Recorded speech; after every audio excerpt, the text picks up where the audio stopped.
You've just entered the law offices of Quibble, Squabble, and Bicker. If you've come for actual legal advice, you need to turn right around, honey. You need to get out of here, 'cause you ain't gonna get none of that. They quibble, and they squabble, and they bicker. But if you want to hear meaningless opinions, this is the right place. They got plenty of that. Stuff that makes no sense at all. They go off on tangents. It's crazy talk. If that's your thing, keep listening. They'll keep talking. Oh no no, oh no no, it's another episode of the Law Offices of Quibble, Squabble, and Bicker. You've entered the Law Offices of Quibble, Squabble, and Bicker.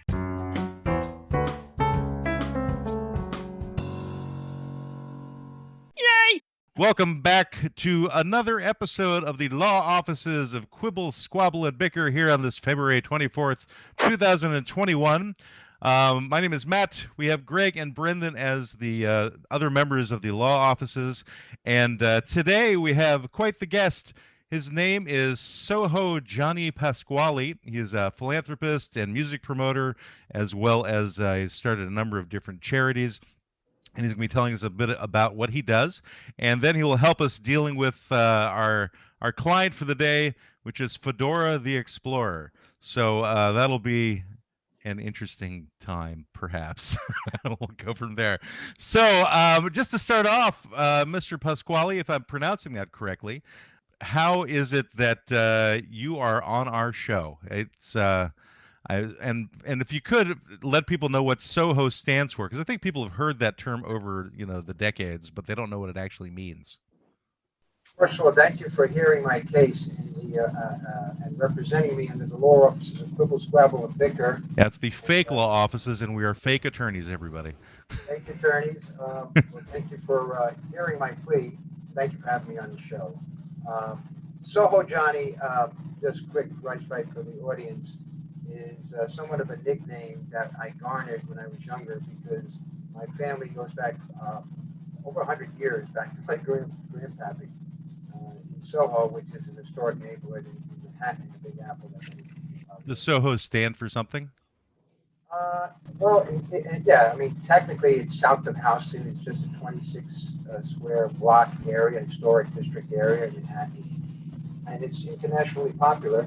And just for me, humbly, it was just the starting of my family. When my grandfather was a core immigrant, like many of the audience lineages, came to America and started there. And, tried to make a living from his generation to my dad's generation. So I used to go to work with my dad, and even to this day, we still have a real estate business there.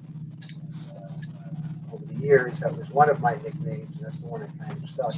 And so I just used it as a name for my platform, and I started getting involved with entertainment. So I'm sorry to interrupt you, but I'm just kind of curious. So how does one get a nickname like that from just walking around the neighborhood where everybody else is also a Soho something or other? Like if Greg or Brendan lived there, they'd be Soho Greg or Soho Brendan. Why were you the one who actually got that name stuck to you? Well, I was brought up in the city, and my parents lived in an apartment back in the 60s called Stuyvesant Town. It's a gigantic complex built by Metropolitan Life. And then eventually, I was still in grammar school and I moved to the boogie down Bronx. So, most of my... Is that different than the regular Bronx? Well, the boogie down Bronx is kind of a nickname for it, I guess, just because it's kind of like one of the, the city is kind of the origins of many different types of music. Oh, gotcha, okay. So we call it boogie down Bronx. It's kind of like a cliche. But being brought up there was kind of a second education for me, a gift. Because all this, it's the melting pot within the melting pot of New York City, all different diverse backgrounds and ethnicities came together and worked together. So without a blessing, different education. Yeah, Matt, I think I would have been more Boogie Down Brendan than SohoJohnny. Soho Brendan just doesn't roll off the tongue like SohoJohnny, but Boogie Down Brendan, I could have lived with that, Wait, what was that giant, oddly sexual device you just? Oh, it's a cane. Okay. He also sexual. Johnny also doubles as the penguin on the weekends. Goes after people with that cane. I never forget Burgess Meredith. Wasn't it Burgess Meredith? Yeah. Yes. Batman in the 60s and 70s, whatever it was, with Adam West. Right, he was that, and then he was the coach for Sylvester Stallone and Rocky. Absolutely. Yes, yes. You're a bum, Rocky. You're a bum. But anyhow, just segueing forward. So, being brought up in the Bronx, of course, having my family's roots in Soho, my business there, a lot of my friends started calling me SohoJohnny. So, eventually my parents bought a house in the Bronx, and there was a garage in the back. Okay. Now, my parents had, my father, I should say, had a trucking business. And in this garage, I mean, I was a stuttering, young, nervous kid as a child. It's amazing that I got involved with entertainment at all. It's just to this day, I call myself the accidental tourist of what happened. But, and I used to have these practical jokes and take them into grammar school. Now, I went to a parochial school. Now, in the 60s, for those listeners that know of the 60s or lived through the 60s like I did, they didn't spare the rod in those days, especially in a parochial school and everything, in the Catholic school where I was brought up. But I used to get in trouble a lot because I would bring in these practical jokers. Now, not that I was a wise guy or anything, but I always just had to get a laugh. I was this nervous kid. I guess I vented my nervousness by getting this class to laugh. So I would get in trouble, and I'd have these little cigars with a snake coming out of it, or these little boxes that would laugh in the room. And, it was very strict then, back in those days in class, with the nuns and the deacons and the teachers, whatever at the time. So, having that kind of reputation, when my parents got this house in the Bronx, I started playing music in this garage. They had a garage in the back, and someone got this nickname and this reputation. My friends would come over after school, and people and other kids would find out from the neighborhoods and come here and just congregate. And I kind of had a mini club with black lights, the strobe lights back in the day. Probably still like late 60s, early 70s. I was still in grammar school. So you're kind of like Little Rascals, like Alfalfa had his own little clubhouse. Yeah, a little bit like that. I mean, I was kind of maniacal. It's like Little Rascals meets Studio 54, though. With cocaine, black lights.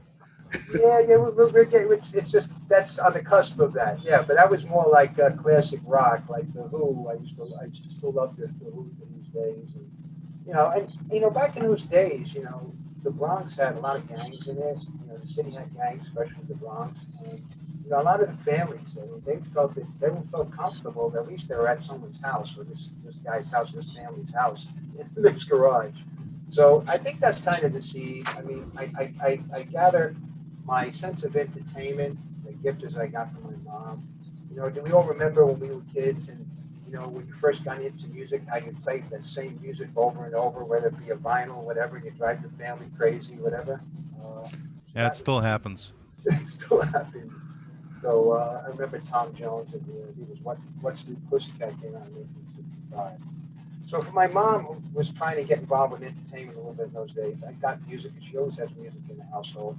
And my dad, who lived through the Depression, and whoever dealt with him, and I'm not saying it was my dad, I mean, everybody said kind things about him and dealt with him, no matter what they had or what they didn't have. And so I think I got from him a sense of humility and humanity. I say that because as I went on, I started to do, I was still like kind of in the family business, whatever, but I was still doing these family reunions, and then when, like you said, the disco started coming in those days, I guess in the 70s, I started DJing. I mean, not really big time or anything. It was more, and I always had that open door mentality that I would just have entertaining and people would come. Fast forward, my parents moved out of the house and they went to another place, and for a period of time, I had the house to myself. That just became an animal house, and my friends would crash all different times of night at the house there. And but I would love it. I would always have that open door mentality. So SohoJohnny, as I just kept on. Had that reputation of being a party thrower, and people say, "What are we doing this weekend? Let's see what Johnny or Soho's doing." And I lost my dad over 26 years ago to cancer, and that was like a pivotal point in my life. Cancer affects all of us in some manner, shape, or form at some point in our life. And that's quite true. Yeah. So I said, let me kind of step it up, and I started stepping up. We call it gigs, in the industry, at these parties, and bring in, more upper echelon artists and hire them. They did shows and started raising money for the American Cancer Society. And oh, wow. That really started a genesis in my life. So let's back up for just a second there. So what was like the first event that you put on in terms of helping out the Cancer Society? How did that come about?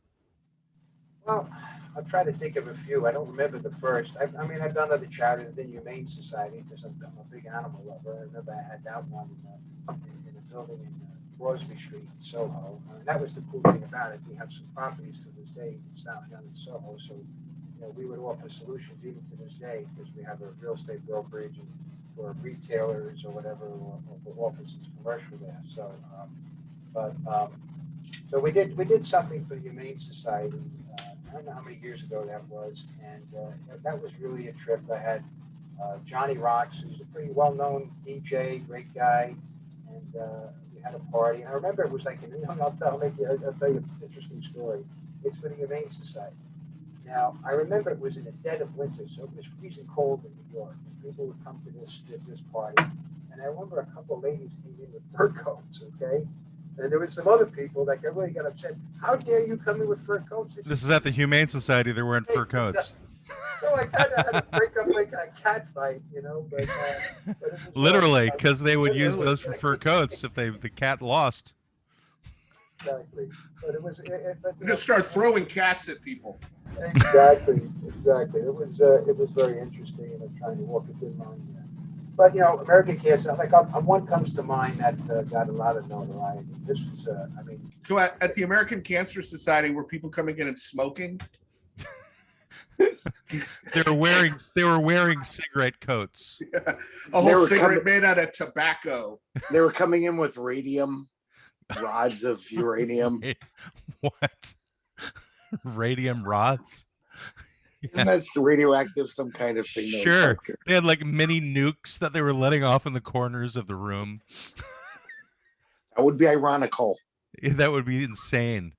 Yes. Sorry to interrupt you there, John. No, that's fine. Do you prefer to be called SohoJohnny or John, or what do you prefer to be called? Usually I get Soho or SohoJohnny. That's fine. Okay. So I want to make sure we're calling the same thing. We won't call you Johnson, though. Call me Johnson. You're laughing, I get it. I figured we were around the same age. You'd get the joke. I know. So listen, I mean, we threw a great show. And by the way, guys, this is really not about me.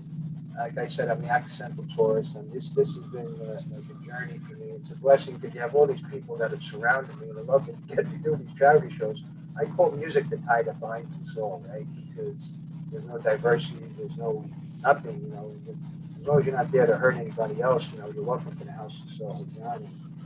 And I'm combining music with charity and the performance on the stage. Like I'm a performer myself. I get on the stage and I perform with the artist, and I do my own songs, whatever, which I'm producing now. And kind of all these doors open. It's not like I thought I was going to do this when I was younger. So let me pick a show. Let's say 2019, August of 2019. I did a show, and it was an all-day festival. I had the daytime in an outside circus tent, and the nighttime was inside the grand hall. Was this in Manhattan or in It Soho? was actually in Stamford, Connecticut. About an Okay. hour, a little bit over an hour drive from Manhattan. Okay. It had a big outdoor area, and it was the summertime, so it was nice and warm. And I'm sure many of you remember, the great Danny Terrio. I had the blessing of him co-hosting it, and he was the host of Dance Fever back in the day. That's Greg. That's actually Greg's idol. Yeah, I love Denny Terrio. I watched it religiously every week. Yeah, he was great. He was fantastic. Well, Greg, tell him why you watched it every week, Dance Fever. What was it about it, Greg? Well, to be honest, there was no pornography when I was a young boy, and so I would watch it for the hot girls dancing. That was my porn as a 12-year-old. That and Benny Hill. Wow. Benny Hill. Oh, yeah. Why did I miss Dance Fever? I had no idea that it was 12-year-old pornography. There were some hot girls on that show. I just thought it was bad musical choices, but no, I was wrong. Yeah, I didn't really like the music that much. I just liked the girls. Benny Hill was great. He had some beautiful ladies on his show. Imagine if they'd combined Benny Hill and Dance Fever as a show. Oh, They would just play yakety sax every day. not a bad idea. Benny Fever. It'd be Benny Terrio instead of Denny Terrio. But anyhow, we had a blast. I mean, we had like all the original artists: Heatwave, Tavares, Sharon Brown, Fonda Ray. Had Monty Rock III. He was the DJ in Saturday Night Fever, and he did Get Dancing, like Discotheques and the Sex Elects, I call him Mr. Magnificent. Double Exposure, Instant Funk, Arnold Carmichael, Terry DeSario, Harold Melvin's Blue Notes, Jimmy Bohorn. Oh, you had Harold Melvin in the Blue Notes? Absolutely. I Not thought Harold Melvin, he's the late Harold Melvin. was going to say, I thought he'd passed away, so, right. Blue Notes and, Nice. And, actually, Trudy, his daughter Trudy, the late Trudy, so tragic that we lost Trudy as well. And we had Constantine Morales. He's not really a disco guy, but Was he like from American Idol or something? Rock of Ages, yeah. He's Okay. a powerful voice. He came out to support. So we just had a great time. And I'm up there performing with the artists. I'm singing and I'm dancing and I'm choreographing with the girls. That ain't vocal. That passion with the audience is like, and that with charity is, that's just keeps putting me into myself. You say you're an accidental tourist, but some of these things sound very deliberate. It's like you put yourself into the middle of those things. And I got to say, that jacket is not an accident that you're wearing. Because, it's about 3 in the afternoon your time, and you're all sparkly. And what was the thing you just showed to the camera? It was like one of those disco ball. It's a disco ball. I thought it was like a gobstopper. I thought it was a 20-sided die. We're all going to reveal parts of our character we don't want to talk about. Only if he rolls a 20. Nat 20. Critical hit.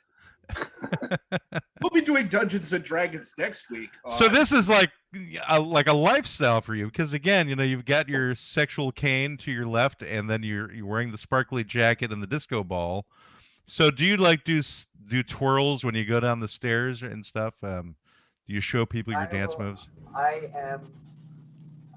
can't help myself. Okay, let's put it that way. Okay. What you want? I become, that little inner child, that stuttering kid that I was as a boy, is now just turning himself inside out on stage, and anything goes. It's all about the joy, the mirth, especially in these times, right? To get people to laugh and just don't take yourself seriously, right? That's what it's all about. I mean, well, you live life like you're in a musical, basically. You're like Gene Kelly walking down the street. He just breaks out in song whenever he feels like it, Greg. That's nice. Anything's possible. Well, your publicist said I should ask you about the Animal House. Oh, the Animal House is what she's referring to. Is when my parents left me at this daughter leaving me alone in that house in the Bronx. And as I was saying, we would have the people would come at any different time of night, and then you just open up the door and you just put up a big pot of water and just start cooking. And it was just. Wow! And how old were you at that time? He was 4. He was 4. Big pot of water and a 4-year-old. That's a good time. That is a strong weekend plan right there. Oh, I was a teenager. Oh, you're okay. So wait a minute. Time out. Hold on. Your parents left a house to a teenager and just were like, "Yeah, this is gonna be fine." Yeah, he's got a pot of water that'll get him through the weekend. But it was. Listen, I tried to keep it real, but I just had that seed in me of always wanting people around and just always having a good time. It's just very, very pure and simple to me. Well, it was like mainly people from your neighborhood, right, who would be coming in. Neighborhood, friends, whatever, and I always wanted to. I would always have that open mentality. Yeah. Yeah. Well, I mean, obviously that served you well because you've been able to put that energy into some very wonderful events to like help out some very charitable causes. So the American Humane Society, American Cancer Society, and so is SohoJohnny the brand? Is it now specifically for putting on musical events, or is it different kinds of events? Excellent question. It's becoming an all-encompassing entertainment platform. SohoJohnny.com, SohoJohnny.com. You have the email list there. But we represent artists. Of course, we produce shows. I mean, there's the business part of it to make money, but I've made a conscious decision a long time ago. There'll always be some charitable aspect of it because I think it's important. Okay, I think celebrities, the true definition of celebrities, the higher definition of celebrity, I would say, there's people that are entertainers, there's actors, they're all great, but when they use that platform to give back in some fashion, I think it makes them kind of like a double celebrity. So I always try to make that, a little bit part of whatever I'm doing. If you ever want to branch out into fake legal advice, you can talk to us. We've made a lot of success with that. We can pretend we know what we talk about because we do that regularly. Greg Greg has some similarities with you. So for one thing, he's from New York also, and his father's name is Pasquale. And my brother's name is Pasquale. Ah, and I think, are you in Westchester, SohoJohnny? Westchester County. That's where Greg is from too. He's from Westchester. Well, I'm from Putnam. Okay. Oh, my mistake. My mistake. No, we can't see Greg. We can only see his Hulk poster right now. I know, because I can barely hear Johnny, and so I got to hold it up to my ear. Hulk poster, and there's the man right there. Yeah. Walt Disney, Stan the Man Lee. Now, your publicist also said that you're in a comic book.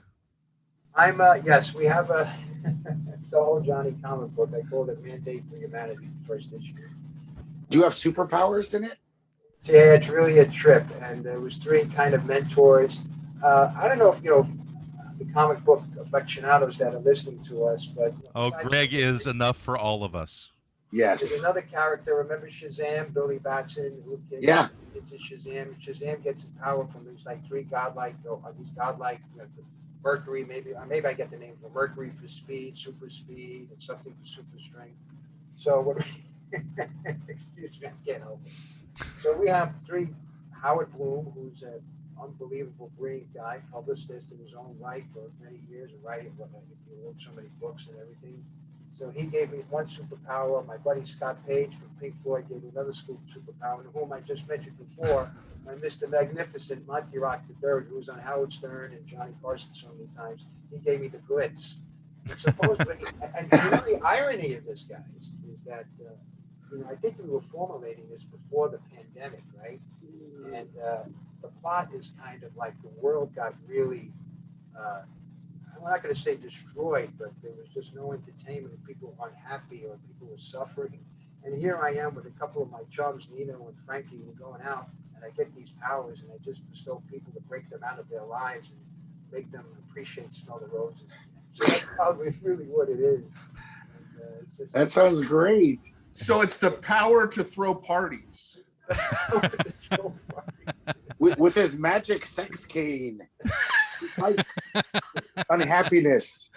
I gotta say, that's way cooler than the Green Archer, or I like the Green Archer. Oh, Brendan, you're such an ignoramus sometimes. And why is he an ignoramus? Because you said Green Archer instead of Green Arrow? Yes. Oh, that's because that's in your world, Greg. I was being sarcastic. He's a decent guy. So how do we get a copy of your comic book? Oh yeah. I think, Eileen, we have a bunch of copies. We'll get some autographed copies out to you and confirm. Oh, cool. It'd be great. It'd be my pleasure. And I'd love to have you guys on the show if it's convenient for you next time we have a show. We just had a show. Well, I guess I should pick it up where I was before with my whole journey here. Oh yeah, we had Scott Page on a couple of weeks ago too. So when you mentioned him, I was going to let you know that. Yeah, I mean, Scott's a buddy of mine, and I helped collaborate with him. When he's another philanthropist, great guy, and he raised money for the Watts Conservatory in LA, which is dark side of the NAM, kind of vision for because he was part of Pink Floyd at that time, and raised money for underprivileged children for a music education there. And I helped support him and collaborate. He had a great time. Highway 39 at the West Coast now. So what's the next big thing you have coming up? I mean, I know it's kind of difficult considering we're in the middle of a pandemic. I just did a virtual show with my dream team, my mentor John Valesco, and I'm not taking credit for this. Guys, picture me, the little bulldog head on the top of on the hood of the Mack truck. Okay, I'm actually picturing that right now. Your little head on the top of a Mack truck. I got it. It is in my mind. But all the horsepower is my dream team around me. My mentor, John Valesco, Eileen Shapiro, Jimmy Starr, and the list goes on. But through everybody's effort, we did an outreach, a 6-hour virtual show for artists from all over the world to help support. Because when I lost my mom early last year to the COVID. Well, wow, I'm very sorry to hear that, man. Thank you for saying that. But just like that, death is part of life. It's what makes life important. Because if we live forever, then we wouldn't value it as much. But for me, I just wanted to channel some of that energy, do something. So I had this idea because I was doing these gigs for a charity, and I said, let me step it up a notch. And I started a foundation called Let Me Help Inc. INC. LetMeHelpInc.org. So is that like a division of SohoJohnny, or just a separate organization? It's separate, but now it's a conduit to help raise money for all different types of charities. Like the American Cancer Society, you can only give money to that cause. The foundation is like a charity, but you can give to different causes. Oh, I got you. It could be muscular dystrophy, it could be cerebral palsy, it could be cancer, it could be whatever. So I took that off the shelf and I finished the paperwork, and we pulled off. And again, I mean, I am so overwhelmed and so thankful for the support I got. I mean, we had people, and it was 3 different causes that way, not just one charity. It was for prostate cancer, it was for COVID, it was Meals on Wheels, the Department of Aging in Yonkers, in Westchester County. And for a small part of the show, my co-producer Andrew Cole, hashtag I am no joke, for anti-bullying awareness, believe it or not, which people take for granted. That's something we actually need for our podcast itself, because a lot of bullying happens just between the 3 of us to each other. Be best, Matt. I am the best bully. It gets better. That's what they keep telling me. You'll survive, Greg. You'll get a little PTSD from this, but you'll be okay. It'll toughen me up. But it was really a trip. I mean, we had either permission to use footage or shout outs or performances from everywhere, like Patrick Stewart, Ozzy and Sharon Osbourne, Fred Schneider from the B-52, Cedric the Entertainer, John. So these guys are all like on your Rolodex now. You could like call them up, Patrick Stewart, say, hey, Patrick Stewart, I want to be on Picard right now. Indirectly, or just through my team. I mean, it was just and they all help and just volunteered their time for the cause. And it was such a beautiful thing. And it just gives me, it just gives one the great feeling of the essence of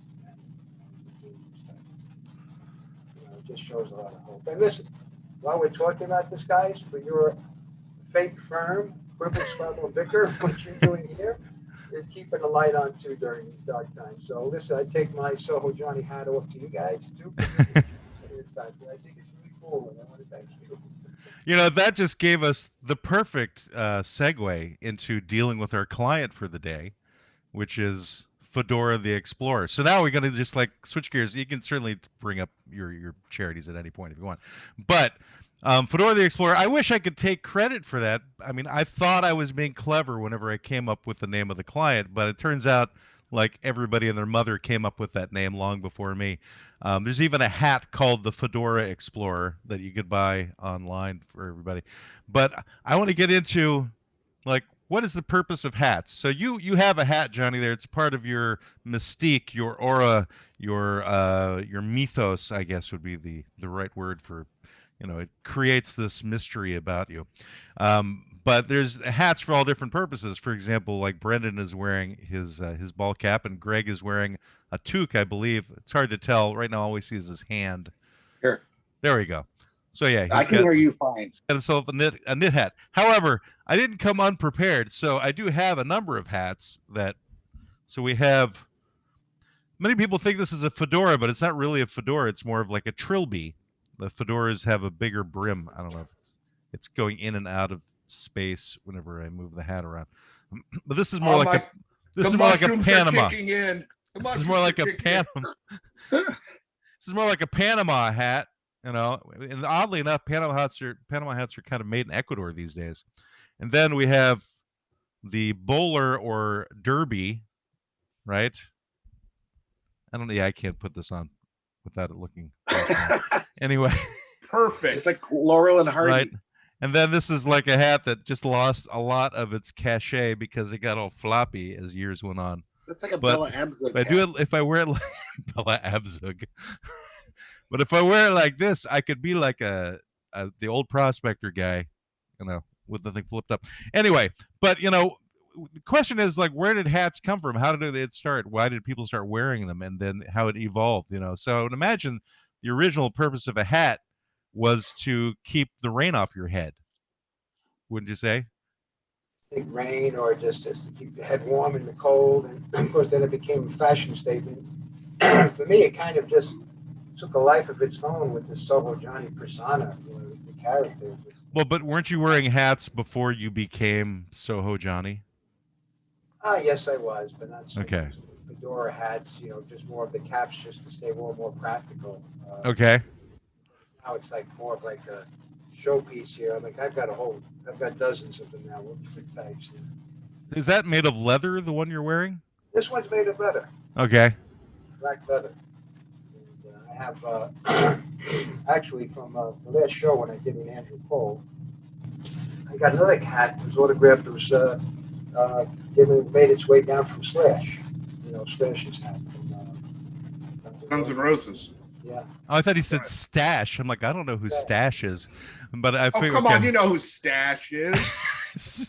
This is his full You're name. such an ignoramus, Matt. Yeah. The green stash. Everybody knows what the green stash is. You know? Is that like a porn film? The Green Stash? What are we talking? Yeah. Slime. I was gonna get you that information to put on my IMDb. The Green Stash. Green Stash. Yeah. Who is his alter ego? Just out of curiosity. The Purple Goatee. I don't know if your alter ego is actually another superhero. I think it's, but wouldn't that be an interesting take on the superhero genre? Is like if your secret identity is another superhero. That's it's right. Like a crappier superhero is your alter ego. You're the Green Archer, but then you're actually Superman. That's your real superhero identity. Right.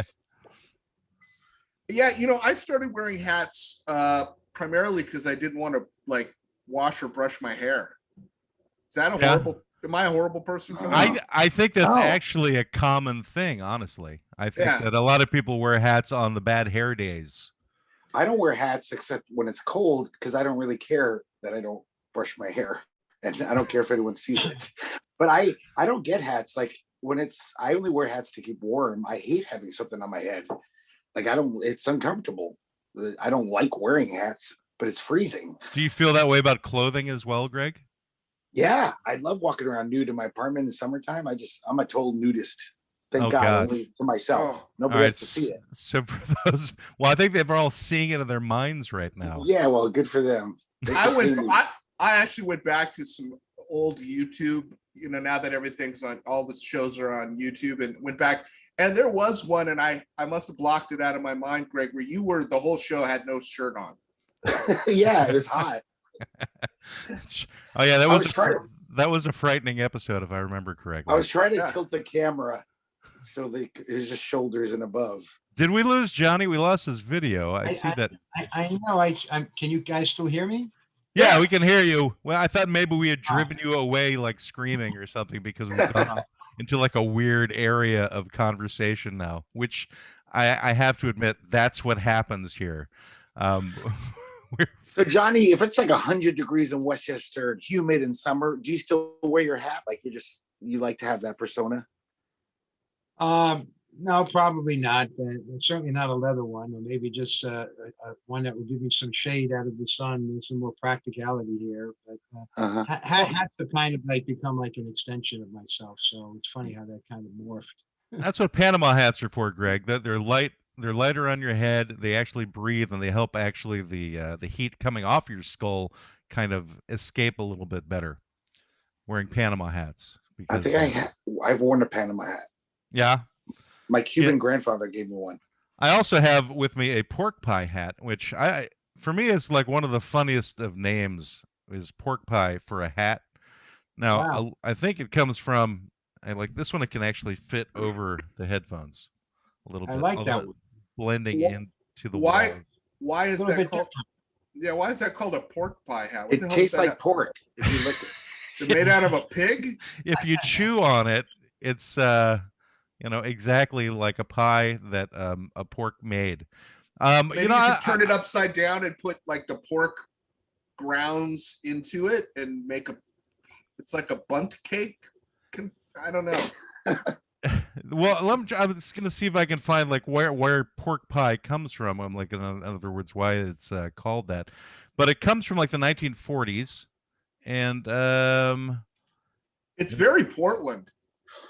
Well, it was a hat that was worn primarily by British and American women from around 1830 to about 1865. Oh, so it's interesting. It was ladies wore it, and then Buster Keaton started wearing it like in the 1920s. Oh, Buster Keaton is the. Oh, he was a cross-dresser. He was a cross-dresser. A cross. And it's similar to like one of those boating hats, like from the turn of the century, the 19th century, anywhere. It was like those wide brims. Those are similar to pork pie hats, but those are like made of straw. But it's not saying why it's called pork pie. All right, what caused them to be called pork pies was the shape and crease of the crown and the narrowness of the brim, which doesn't really explain it unless they're making pork pies to look like hats to sell. It's like here's this food object that you can wear as a hat. But I think pizza would be better as a hat than an actual pork pie. And again, who's making pies out of pork for that matter? I mean, is it like a big meat pie, or is it like a turnover type thing? I want a calzone hat. I would keep it warm. I do a lot of cooking. I can't say I'm familiar with, a pork pie. I mean, there's like meat pies, but it's usually mince and ground beef, and I don't know. Yeah, we can make it out of pork. I mean, I think they should sell those like they sell like those Hostess fruit pies in the little packages. They should have those little meat pies in little packages like that you could buy like one at a time. They kind of do. Have you ever had an empanada? Oh, burrito. Those are great. An empanada is kind of like one of those Hostess pies. It's similar. Well, I'm talking about in like the same container where the packaging, where you can just grab it as you're walking by the donuts. Wouldn't that be like a burrito? Yeah.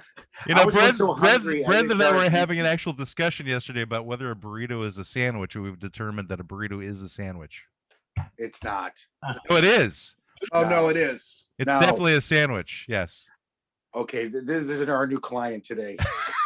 We're switching topics. All I'm saying, Greg, is if you say that a burrito isn't a sandwich, you're a racist.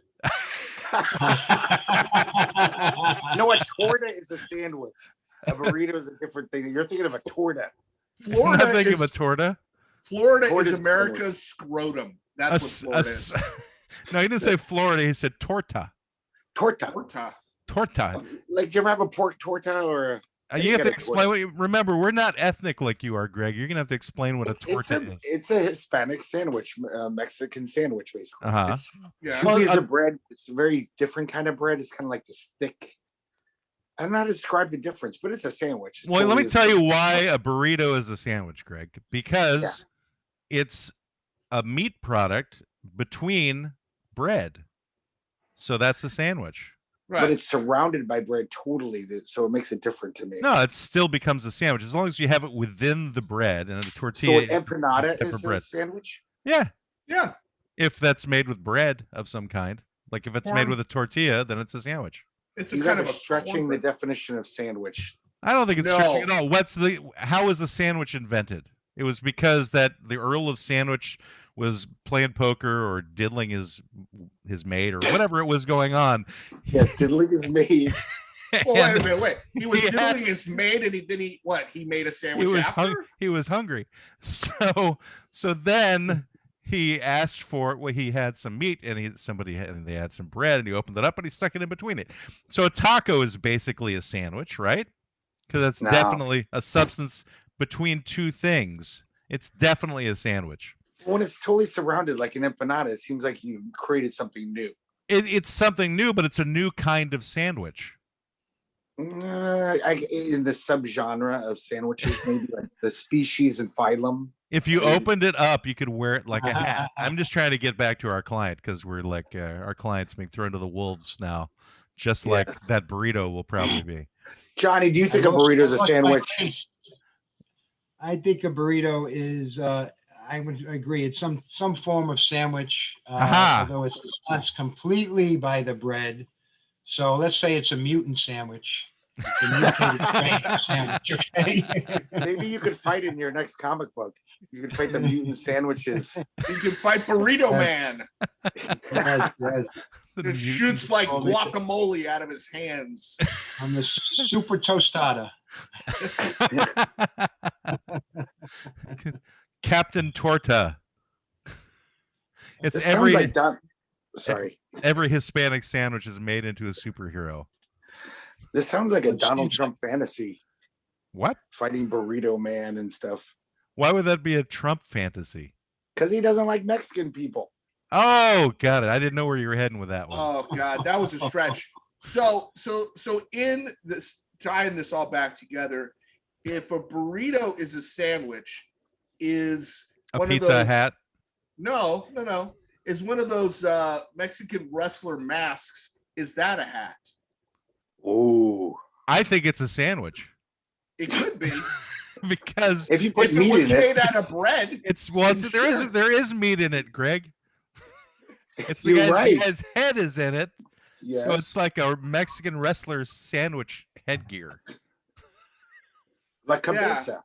Yeah. It's a cabeza. This kind of goes to Greg's principle of if the meat is enclosed within the bread, it's no longer a sandwich. So then, therefore, a mask which would enclose the head would no longer be a hat.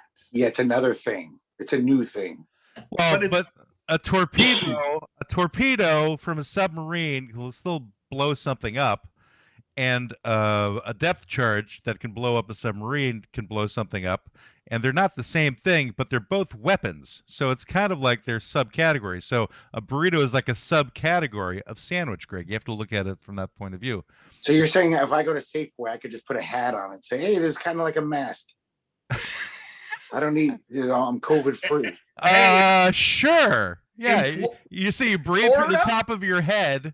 If you had the hat on your head, you go, this is a mask because you don't actually see my face if the hat is on my head because I'm breathing out of the top of my head. Greg. Yeah, that works, Greg, I think quite a bit. Yeah, actually, you go in there, actually you want to ask them for a burrito to wear as a hat and tell them that's also your mask.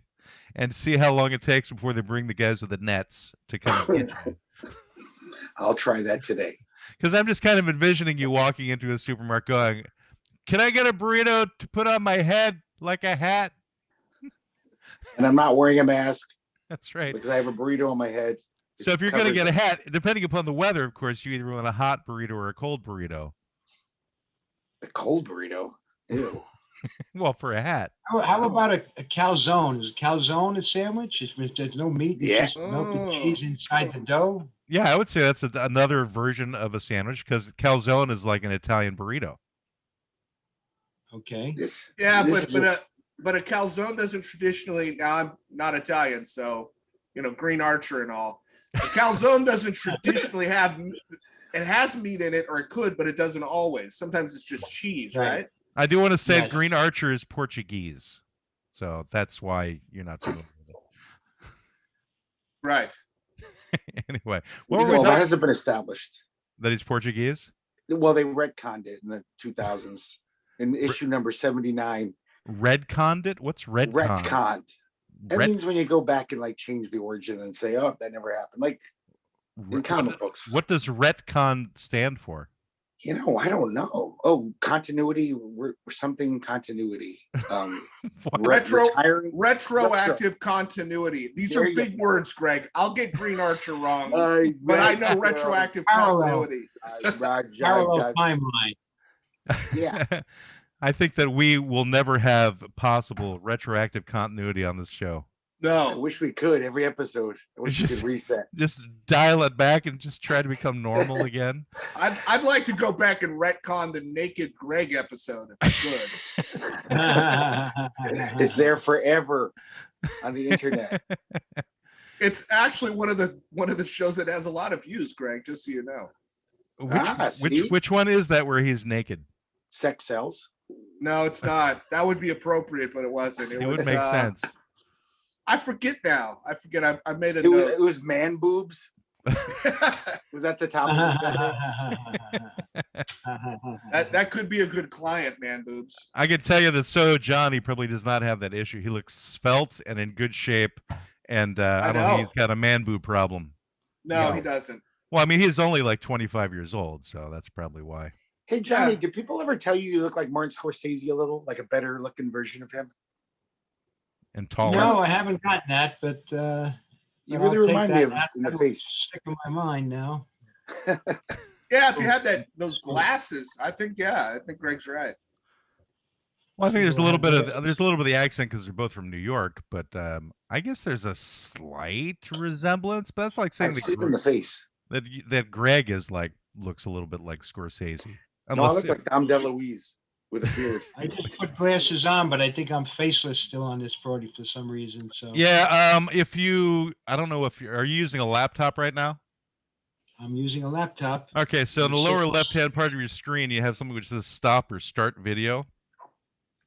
So it's right next to where the audio is, where it says mute and what have you. So if you click on that button, that should get your visual back up again. I did do it. I see it's crossed out, and it says start video, and it's Zoom is unable to detect the camera. Oh, interesting. So there's something going on with your camera connection to Zoom. Did you at least put up a Hulk poster? He can't show anything, Greg, because he doesn't have. There's something going on with the camera. Greg doesn't really understand how technology works, so that's why he asked such a question. Well, I'm talking to you in this calculator thing. I've really enjoyed. I figured it out. I gotta tell you, I've really enjoyed being in Greg's kitchen for this episode. It's better than watching him smoke. It's staring at his. I'm sorry. I can barely hear Johnny. That's why. I don't know why the sound. I can hear you guys fine, but I can't hear Johnny. Oh, there's the owl. Oh, I feel so much more oriented. Yeah, I'm showing you more. I'm showing you more stuff. Oh, thank you. Oh, good. That's good. Johnny's trying to say something. It's hard to hear him right now, though. Hello, it's me. Yeah, I can hear you. So, Johnny. Ground control to Major Johnny. Here I go, here I go, here I go. Put your helmet on. So you said you have many hats. How many hats do you have besides the ones you like, the different jobs you have? But how many hats do you think you actually own? Probably about 30, 35 count up to now. I get a lot of them as gifts now. People give them to me as for. Oh, nice! It's nice to get hats as gifts. Those are, especially if they get the right size. If they get the wrong size, it sucks to get a hat as a gift because you have to squeeze your head. And at any of your charity events, have you ever had Men Without Hats perform, or would you not let them? Would you be adverse to that? Well, they do the safety dance, Greg, so it would be okay to have them there. Oh, in this pandemic time, yeah. Right, because it's a safety dance. It's very one topical. Where you would do like social distancing with Men Without Hats. Yes. But they'd be a horrible client for today because if they're without hats, then they don't fit in with our client for today. Which, again, for everybody to remember, is Fedora the Explorer. Fine. You want me to put a hat on? I got a hat on. Yeah, I do. That is. It's so easy to put a hat on. I have like one more hat that I didn't put on yet, though, or I didn't show, which is this one. This is the one that I was wearing whenever I was going gallivanting around the national parks over the summer. It was is that a gallivanting hat? It is. Very becoming. Of the hats that you've displayed, I think that is probably the most becoming. I agree with SohoJohnny. It's slightly jaunty at the moment now, but if I move it this way. Is that called the mincemeat hat? Is that what they call those? That's a pork chop. It's an apple pie hat. It's the turnover hat.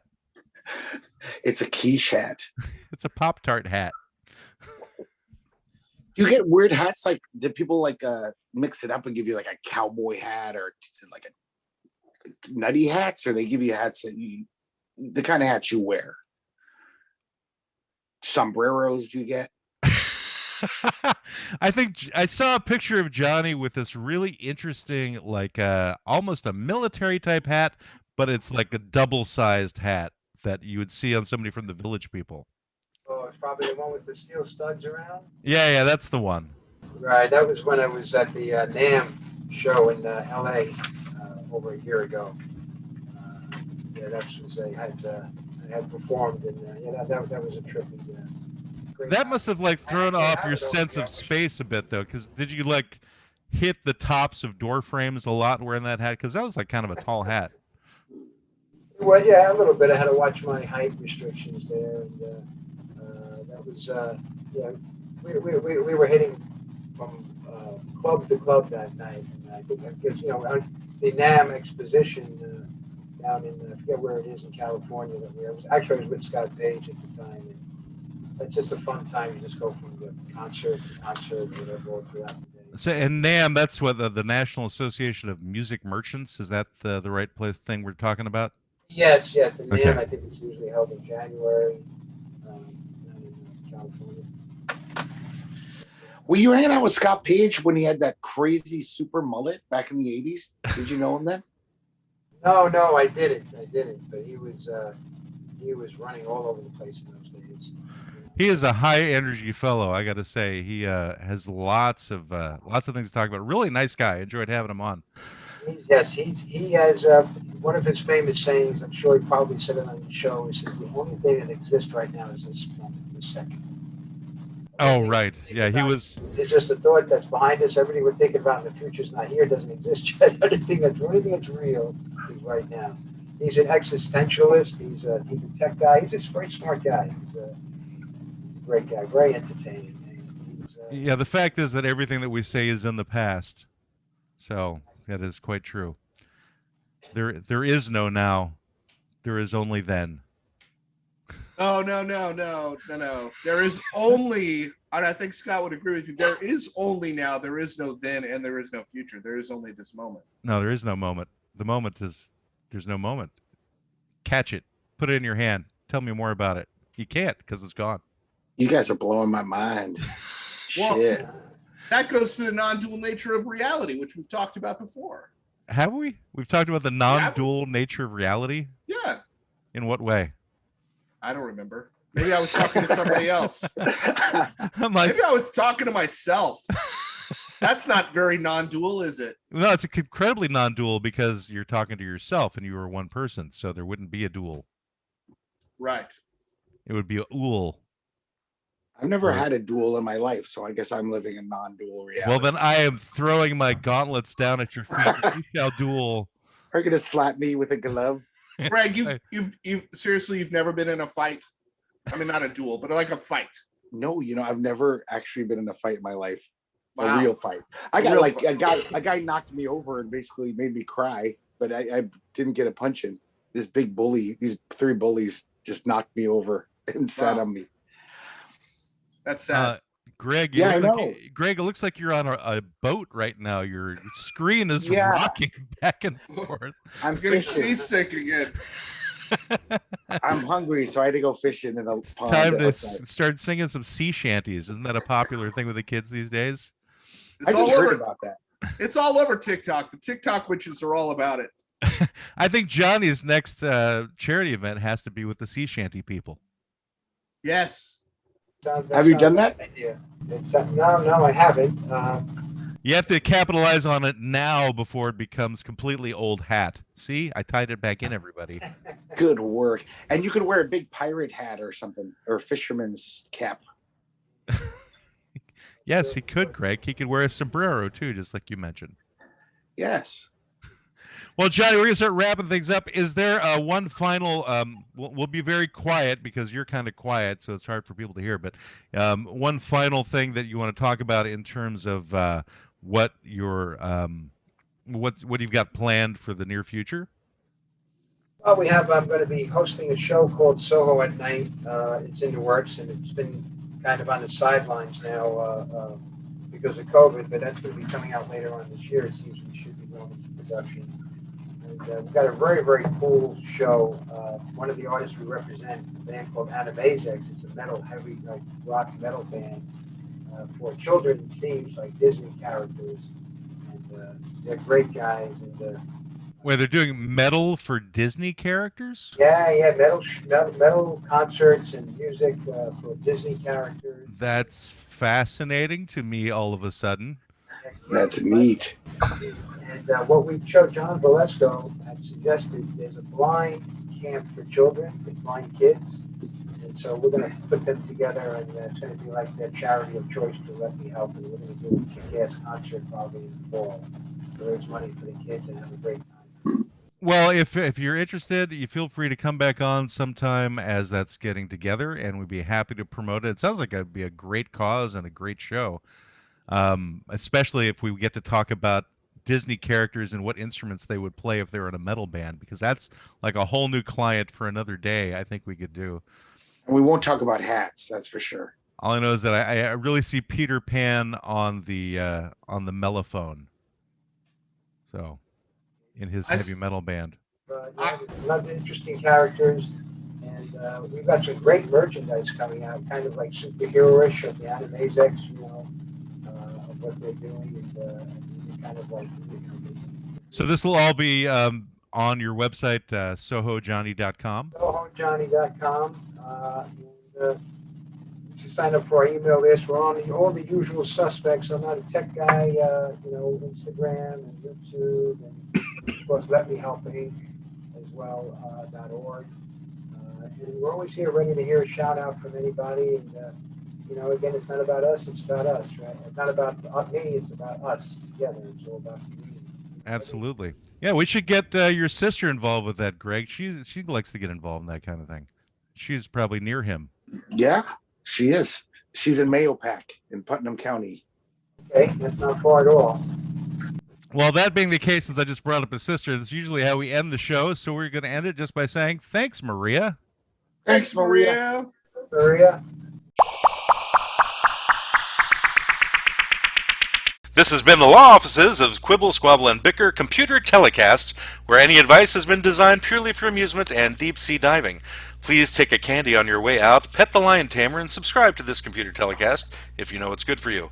The Law Offices of Quibble, Squabble, and Bicker deny all culpability in today's events and are not to be confused with real law offices that have a secretary and books and stuff.